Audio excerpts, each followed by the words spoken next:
Welcome to our Devos this week, where we have been talking about a sound mind, the opposite of what is identified with the spirit of this age, which is a spirit of delusion. How often we see so many people are deluded because we are living in a time that is so close to the return of Jesus, so close to Jesus coming back, that we see this demonic rise in activity. How, as Christians, ought we to be? We ought to be practicing living in a sound mind, that our minds are fixed on the right things, that we are unmovable when it comes to that which matters most, namely the things of God.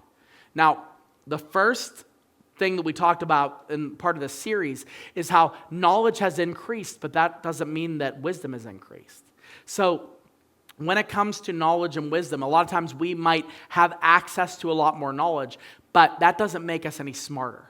So with that being said, there's one final thing that will keep our minds sound when it comes to how we process living in these end times where the world is kind of coming apart at the seams, and it's simple. Pledge allegiance to God alone. Pledge allegiance to God alone. We are not designed to be people who blindly follow. I know that as Christians, Christians are known to be super loyal when it comes to their faith bases and all of those things, but we are required by God to be pledging allegiance only to Him. Only God deserves our full, complete commitment and allegiance when it comes to ideology.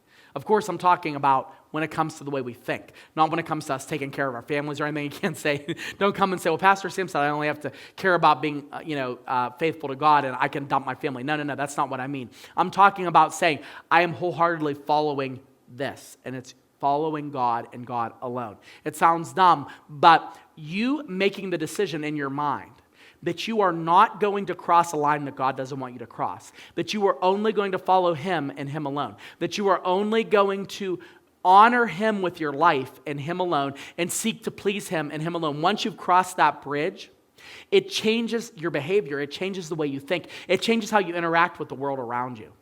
Case in point, look at what Jesus says about this idea of allegiance. In John chapter 8, verse 12, Jesus spoke to them saying, I am the light of the world. Whoever follows me will not walk in darkness, but will have the light of life. When you're not following God, there's a chance you're following something else. We were not designed to live in this world, not worshiping, not following.